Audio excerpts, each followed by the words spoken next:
दुलाराय बर' फरायसा आफादनि जोंनि जिखिनि दखरा दङ जिल्ला दङ आरो इभेन मिरु आफाद जोङो जथायै जोंनि आफादारि जिखिनि बिथिं दङ अर्गेनाइजेसन जिखिनि मेटार्सफोर दङ जातीय जिखिनि एजेन्डा इश्यूसफोर दङ एकर्ड इमप्लिमेन्टेशननि मेटार आरो जोंनि हारिनि इसिं आरो बायजो जाय गासै बिथिंनि रैखाथि आरो जोंनि थामोनथाखौ जोङो मजबुत खालामनो थाखाय आरो दुलाराय बर' फरायसा आफादनि जे हाबा मावनायाव गोबां देग्लाय बोसोराव गोदान बिबानगिरिफ्रा जोंनि दखरायाव जिल्लायाव बिबान लाफैदों मिरुआव बिबान लाफैदों दा बेखायनो मोनसे आफादखौ जुदि गोख्रोङै मोजाङै जुदि दैदेननोबा आरो साफ्रोमबो बिबानगिरि दैदेनगिरिफ्रा समाजाव हारियाव लिडारशिप होनायनि गेजेरजों माहारि सिबिनाय माहारिखौ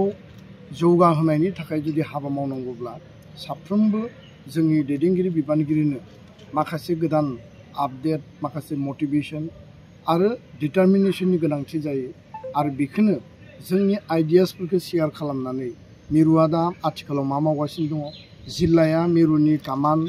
बा बे अर्डारफोरखौ फालिनो हादोंना हायाखै आरो दखरा लेभेलाव बे जोंनि बिथोनफ्रा एक्टिभिटिफ्रा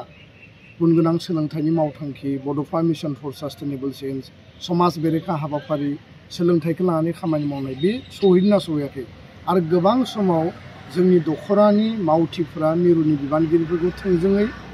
माने लोगो मोनोब्लाबो सावरायनायनि सुबिदाया थाया दा वार्कार्स मिटआव मा जायो जे दखरा आफाद जिल्ला आफाद आरो मिरु मोनथाम लेयारनि आरो इभेन्ट इउनिट कमिटिसिम बेयाव थुबुर जानायनि थाखाय बिथांमोना थोंजोङै मिरुनियाव कुइसन खालामनो हानाय बा मिथिनो हानाय बिसोरनो स्कप थाबाय जिल्लाया मिथिनो हानाय स्कप थाबाय दा बे परिबेसनि गेजेरजों फैबाय थानाय 2 बोसोराव दुलाराय बर' फरायसा आफादा बर'नि हारि आरो समाजखौ लानानै बड'फानि आदर्शखौ लानानै गोख्रों आरो खोब माने मजबुतै खामानि मावलांनांगौनि थाखाय बे वार्कार्स मिटआव गोथौ आरो गुवारै सावरायनाय जादों जोंनि थांखिया जोंनि मट'आ जाबाय जातिया गिबि बिनि उनाव आफाद आरो आफादनि थाखाय जों साफा मावथि आरो बे आफादाव थानानै जों हारि सिबिनायनि थाखाय खामानि मावदों बे मट'खौ लानानै जोंनि साफ्रोमबो मावथि बिबानगिरिफ्रा आवगायनांगौ बेखिनि खोथायानो दिनैनि वार्कार्स मिटआव सावरायनाय मैया क'क्राझाराव जादों बिनि सिगाङाव बाक्सायाव जाबाय तामुलपुराव जाबाय उदालगुरियाव जाबाय आरो दिनै चिराङाव नेक्स्ट जोङो धेमाजि लखिमपुर सनितपुर बिश्वनाथ आरो गुबुन जिल्लायाव खालामदों।